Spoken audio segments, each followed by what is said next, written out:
squats involve some kind of a dowel or bar placed on the back and then performing squats while doing them. So in the case of using a dowel, you'll place the dowel not on the that C7, that bony part of the neck. Instead, you're going to pull it a little bit lower on the shoulders. So if you have larger shoulders, it's a little easier to shelve that there.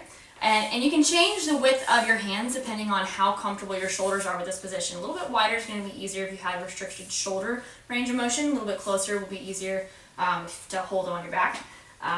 Start off with your normal squat width, whatever squat width you have determined is comfortable for you. Knees are going to go toward the toes. So we're going to do a couple of different things here. Rather than letting the bar sit here passively, have this feeling of actually pulling the elbows down toward the hips. So rather than just leaning forward, chest is up, elbows are pulling down, kind of like we're trying to bend the bar on the tops of the shoulders.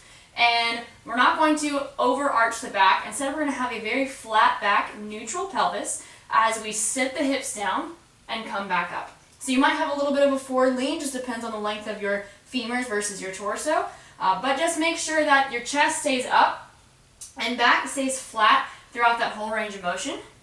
And as you get really good at this with a dowel, if you have a barbell available, you do the same thing. Walking forward underneath the barbell, placing it on that soft spot on your shoulders, on that little shelf, rolling it back, getting that good width with the arms, and pulling down the elbows toward the hips. Flatten out the back. Hips are a little bit tucked to make that flat back feeling, and then press the hips back.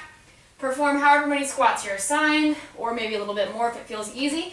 If you're using a barbell, make sure to walk forward and re-rack it before you finish. And if you're using heavier weight, it's always better to have either 2 spotters or to have some kind of safety bars along the sides. That way, if anything happens, you can just drop the bar off and get out from underneath it.